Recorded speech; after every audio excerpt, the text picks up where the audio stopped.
The Anchor Signal. Chapter 6. The Yard. Captain Sable Cragg cursed at his log screen. He hated the goddamn logs. It wasn't enough that he just put in a full shift. He parted his long, greasy hair away from his face and set to clacking.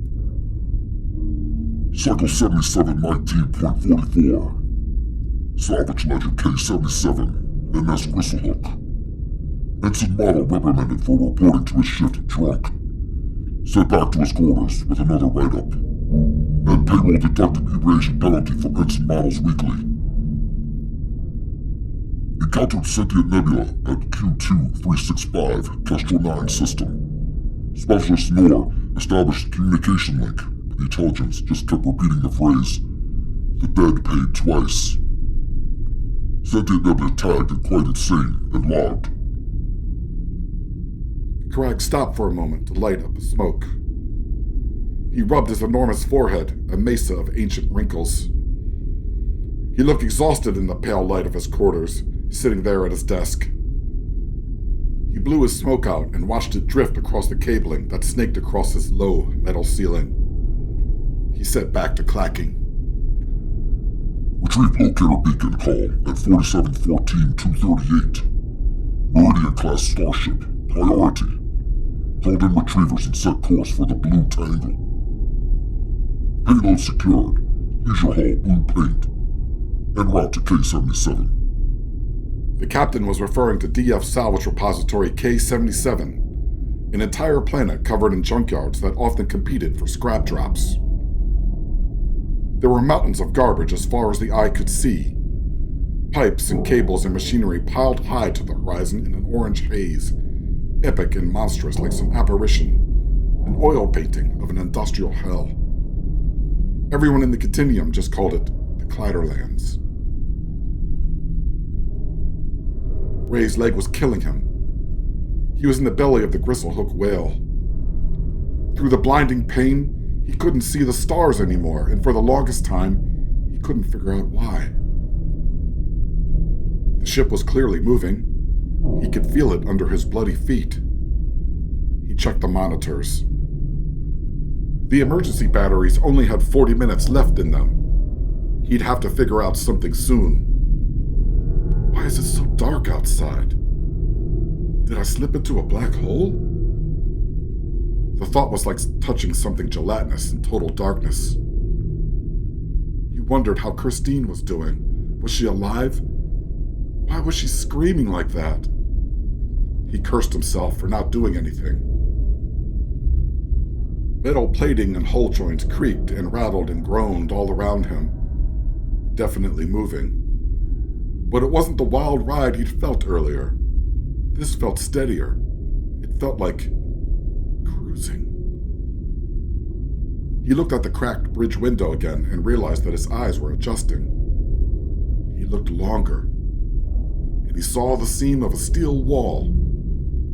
That's when he realized the Starling was inside a structure, and that momentum he felt was not hers.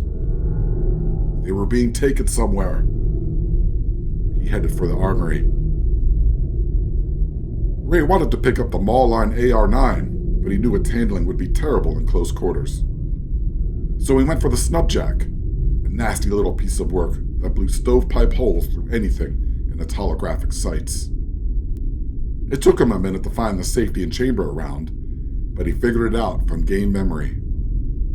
He took cover behind a cargo barrel near the stern and watched the primary entry hatch. Cragg stomped down the metal hallway in his boots. He was on his way back to the bridge. The Gristlehook was entering atmosphere, and he sure as hell couldn't leave the entry or unload to those mooks. Even though they'd done it a million times, still he had to sit there. He was in a foul mood. The bridge door snapped open with a hydraulic hiss and spit the captain in, his anger in the hallway still carrying momentum. Track the lower antenna? He asked as he stormed in. Scarn forgot every time. He was a fair enough pilot, but he was sober enough to fly. Sure enough, Scarn leapt a little in his chair and flipped the switch. The antenna reactor switch. Craig had the dockers pay 3 times for stupid shit like that. He sat down hard in his captain's chair and sighed. Exhausted, he said, "Take her in." The Gristlehook lowered her bow. The planet filled the windows. Her thrusters flared for a moment, and she descended into the upper atmosphere, massive and filthy and covered in machinery. Their payload of scrap, which had been lazily secured with loose chains, slid around in her belly like a stack of dumpsters thrown off a jagged cliff. Orlo had 3-to-1 odds that the oxygen barge they picked up a few cycles ago would explode in the re-entry. Grib had his money on a pallet of recovered batteries they'd packed in wet cardboard. They kept their heads down while Crag barked at the crew. "Slow down your speed, Scar, goddammit! Ryder, ping Auntie Rusk, for fuck's sake. Let her know we have accepted her offer." Flames enveloped the Gristlehook, and she rumbled her way down through the rust-colored clouds. It would have been quite cinematic if the boys hadn't been through this routine 10,000 times before. "Tilt her 6 degrees, said Crag. you goddamned idiot." She broke through the clouds, and there, the Clatterlands. Endless plains of wreckage. Lakes of oil and coolant. Dotted with blinking cranes, enormous and Paleolithic against the filthy sky, it was a landscape of scrap-heaped mountains. Hideous birds soared over the garbage with their greasy wings, lazy in the sky and looking for dead things. Up in her perch, Auntie Rusk watched the Gristlehook break through the bottom of the clouds like a titan from the old age. Cloud vapor streamed off her, and she descended to approach altitude over the wasted terrain, her thrusters booming over the horizon's edge. Having negotiated her deal with the Gristlehook to her satisfaction, Auntie Rusk switched her monitor over to the security feeds and typed furiously into her console. She presided over grid R13. She called it Rusk's Heap because she was savvy like that. The competition for scrap drops was fierce, but she knew how to work the comms with the best of them. Plus, Craig had a soft spot for her, ever since the drinking incident on Vega 9. "Lunchbox, go check it out," she said. Lunchbox was a fuse jack, a half-jackal, half-robot dog thing. He had a scraggly shock of cables for a tail and halogen eyes, and when his diamond teeth sank into any machine, Auntie Rusk could see through his eyes and control it remotely. And she did so very well from the monitor in her perch. A small hut on top of a scrap tower built so high it leaned. It was a stack of old water tanks, shipping containers, rocket boosters, church steeples, old advertising signs, crane booms, freighter ribs, cogwheels, and other machinery, fable high and swaying in the wind with cables and lines strung to God knows where. The Clatterlands was a rough place, and the tower was her defense. With her turrets and booby traps and shields, one would be hard-pressed to reach her up there, especially with Lunchbox flying around with his jetpacks. Through the window in her little hut, she admired the Gristlehook's approach, an epic leviathan over the brown wasteland, slowing to a crawl over her yard. Lunchbox leapt from his overhang and jetpacked away, chasing the Gristlehook.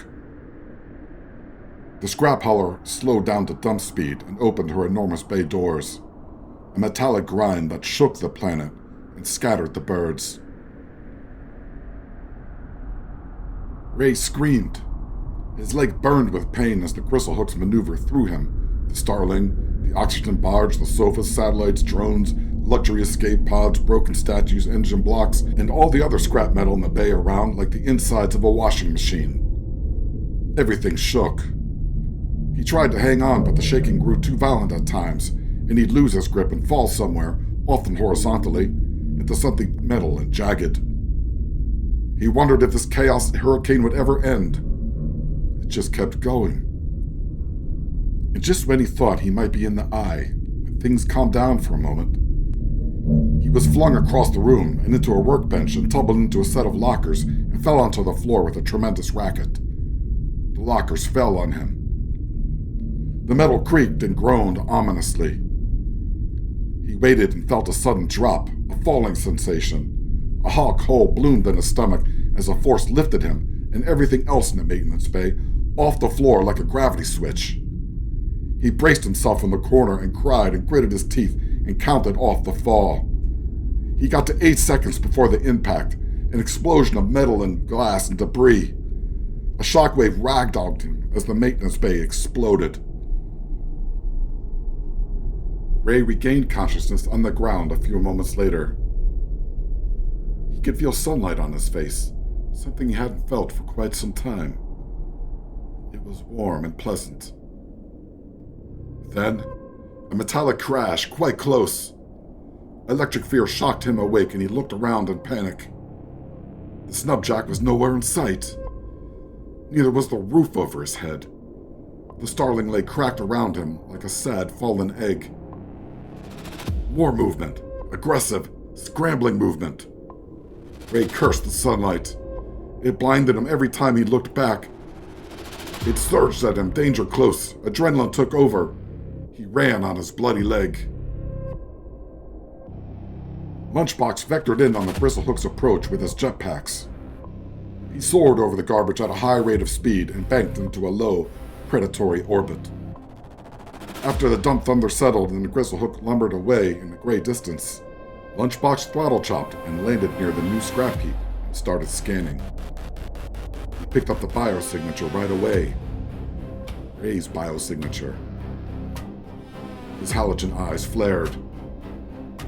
Said Auntie Rusk. Oh, hell no. No, Lunchbox, get him! She yelled into the PA system. A scattering of megaphones strapped to telephone poles or mounted in trunks all over the yard. When she barked orders at Lunchbox through the PA, it sounded like a prison yard in North Korea. You find the Lunchbox, get that son of a bitch! When Ray broke cover and ran, half stumbling, from the Starling's wreckage and out into the open, Lunchbox flew into action, running and jetpacking toward him and closing the distance at a frightening rate. Ray crashed into a bus and closed the door just in time. Lunchbox slammed against it, raging and barking. "Damn it," said Auntie Rusk. She barked in a command. Lunchbox bit into a nearby crane. His diamond teeth sank into the thing and his halogen eyes switched, high beam. Through her monitor, Auntie Rusk took control. While Ray panicked, the crane dropped his current load of scrap and turned toward him. The claw opened as it swung, slamming into the bus and shattering the windows and pushing it like an immense sled. Then it gripped the bus, its claws digging into the thing like butter, and it picked it up. Ray saw the sky through the windows and cried out as he fell down the aisle between the seats. The bus swung wildly in the air like a toy. He hung on for dear life and teetered on a chain. Auntie Rusk laughed like a madwoman and swung the boom around. She was taking him for a ride, teaching him a lesson. As usual, she got too rambunctious and swung too hard, and the bus broke free from the claw and went flying across the yard. It crashed into a nearby mountain of garbage with a tremendous impact and rolled feebly to rest at the base. Ray fell out of the thing while Lunchbox unhooked. Wincing, he climbed up a pile of scrap metal that led to a husk of an old water tower. There was a construction demolition tube attached to it, impossibly long and orange. It draped off the top rail at terrifying height and snaked away somewhere. God only knew where. He had no choice. He snapped back and looked at Lunchbox closing distance. He screamed and dove into the tube and slid through the thing like a bullet train through a garden hose. Lunchbox jumped in right after him, snapping his terrible jaws and teeth into sparks and barking like a savage. It was a water slide from hell, only without the water or the fun. All the sound rushed around Ray as he slid through the tube at incredible speed, hollow and horrifying in an orange blur as he traveled city blocks like a hamster. He looked back and realized the thing was now closing on him with his jetpacks in the tube. Not good. The enclosure of the tube suddenly halted and Ray found himself flying through the air, 30 feet above the ground. He pinwheeled his arms and landed in a blue lake of coolant, flailing and gasping and panicking. Lunchbox was close behind, and he came rocketing out of the tube like an industrial nightmare, and locked onto Ray in midair, his eyes glowing. The thing slammed into the lake and disappeared.